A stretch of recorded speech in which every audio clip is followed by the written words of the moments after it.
Hello everyone, welcome to తిందాంరా. పంచదార బెల్లము వాడకుండా జ్యూసీగా స్వీట్గా ఉసిరికాయ మురబ్బా ఎలా తయారు చేయాలో చూద్దామండి. ఈ ఉసిరికాయ మురబ్బా అయితే ఒక 6 నెలల పైన నిల్వ కూడా ఉంటుంది. దీన్ని ఎలా తయారు చేయాలో చూడాలంటే ఈ వీడియోని చివరి వరకు స్కిప్ చేయకుండా చూడండి. మా వీడియోస్ని మీరు లైక్ చేయండి, కొత్తగా చూసిన వారు అయితే సబ్స్క్రైబ్ చేయండి, అలానే పక్కన ఉన్న బెల్ ఐకాన్ క్లిక్ చేయండి. మేము డైలీ అప్లోడ్ చేసే ప్రతి వీడియో మీకు నోటిఫికేషన్గా వస్తాయి. ఇక్కడ అయితే నేను నాటు ఉసిరికాయలు తెచ్చుకున్నానండి. శుభ్రంగా 2-3 సార్లు కడిగి తడంతా తుడుచుకుని బాగా ఆరబెట్టుకున్నాను. ఇలా ఆరబెట్టుకున్న ఉసిరికాయలు కొలుచుకుంటున్నానండి. ఇక్కడ అయితే నేను 2 గ్లాసులు ఉసిరికాయలు తీసుకున్నాను. మనం కొలిచి పెట్టుకున్న ఉసిరికాయలను చిన్న పోర్కుతోటి చిన్న నాట్లు పెట్టుకోవాలండి. పోర్కుతో ఇలా నాట్లు పెట్టుకోవడం వలన చక్కగా మనం పెట్టుకున్నప్పుడు పాకం అంతా వెళ్ళి జ్యూసీగా చాలా బాగుంటాయండి. ఈ వీడియోలో చూపిస్తున్న విధంగా పోర్కుతో చిన్నగా ఇలా నాట్లు పెట్టుకోవాలి. మొత్తం కాయలన్నీ ఇలా నాట్లు పెట్టుకుని పక్కన పెట్టుకోవాలి. ఇక్కడ పంచదార వాడటం లేదు, బెల్లం వాడటం లేదు, జ్యూసీగా స్వీట్గా ఉంటుంది అంటున్నారు కదండి. ఎలా చేస్తారు అనుకుంటున్నారా? ఇక్కడ అయితే నేను పటికీ బెల్లం వాడుతున్నాను. ఈ పటికీ బెల్లం వాడడం వల్ల హెల్త్ కూడా చాలా మంచిదండి. పటికి బెల్లం తీసుకుని చిన్న ముక్కలుగా కొట్టి పక్కన పెట్టుకోవాలి. పటికి బెల్లం ఇలా చిన్న ముక్కలుగా చేసుకోవాలండి. ఇలా చిన్నగా ముక్కలు చేసుకున్న తర్వాత మిక్సీ జార్లో వేసుకోవాలి. పెద్ద ముక్కలు మిక్సీ జార్లో వేస్తే కనుక మిక్సీ పాడయ్యే అవకాశం ఉంది. ఇలా చిన్న ముక్కలుగా చేసి మిక్సీ జార్లో వేసుకుని ఇలా మెత్తగా మిక్సీ చేసుకోవాలి. ఇలా మిక్సీ చేసుకున్న పొడిని 2 గ్లాసులు తీసుకుంటున్నాను. మనం 2 గ్లాసులతో ఉసిరికాయలు తీసుకున్నాం కాబట్టి 2 గ్లాసులు పటికి బెల్లం పొడి తీసుకుంటే కరెక్ట్గా సరిపోతుందండి.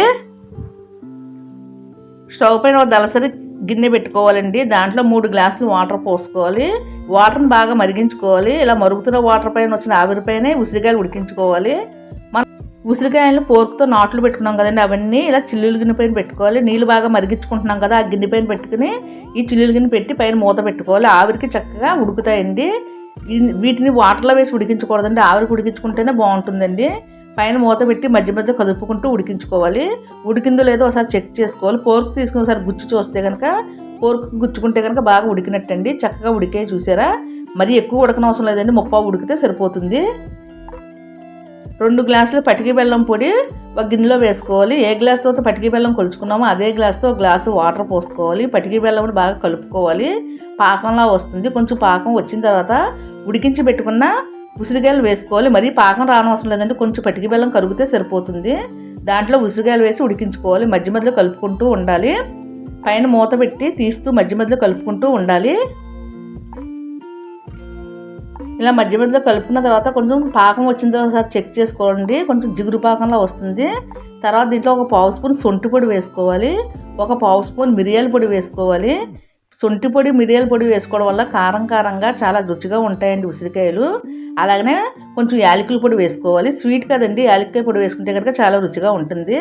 పాకం వచ్చే వరకు ఉడికించుకోవాలి. ఈ వీడియోలో చూపిస్తున్న విధంగా జిగురు పాకం వచ్చే వరకు ఉడికించుకోవాలి. మీకు జ్యూసీగా కావాలంటే కనుక ఇలా జిగురు పాకం వచ్చిన వెంటనే స్టవ్ ఆఫ్ చేయొచ్చు. లేదు మాకు జ్యూసీగా వద్దు, దగ్గరగా డ్రైలా అవ్వాలంటే కనుక బాగా దగ్గరగా అయ్యే వరకు ఉడికించుకోవాలి. ఇక్కడ వద్ద కొంచెం జ్యూసీగా ఉంచుకున్నాను, ఎందుకంటే పిల్లలు తింటున్నప్పుడు జ్యూసీగా చాలా బాగుంటుంది. సమ్మర్లో మనకి ఏదో దాహం వేస్తున్నప్పుడు ఒక కాయ నోట్లో వేసి చప్పరిస్తే దాహం కూడా తీరుతుందండి. తర్వాత ఒక బౌల్లో వేసుకుని సర్వ్ చేసుకోవాలండి. చూసారు కదా, జ్యూసీగా ఉసిరికాయ మురబ్బా చాలా రుచిగా ఉంటుంది. తీయగా కొంచెం ఘాటుగా ఉంటుంది, ఎందుకంటే దీంట్లో మనం సొంటి పొడి మిరియాల పొడి వేసాం కదా, చాలా రుచిగా ఉంటుందండి. మీకు ఏదో దాహం వేసినప్పుడు ఒక కాయ చప్పరించండి, చాలా బాగుంటుంది. పిల్లలు చాలా ఇష్టంగా తింటారు. హెల్త్ కూడా చాలా మంచిదండి. దీంట్లో మనం పటికి బెల్లం వాడాం కాబట్టి హెల్త్కి చాలా మంచిది. చూశారు కదండి, జ్యూసీగా ఎంతో రుచిగా ఉండే ఉసిరికాయ మురబ్బా. మీరు కూడా ఈ విధంగా ఒకసారి తప్పనిసరిగా ట్రై చేయండి. ట్రై చేసి ఎలా వచ్చిందో మీకు కామెంట్స్ మాకు పంపండి. లైక్ చేయడం మటుకు అసలు మర్చిపోకండి. Thank you.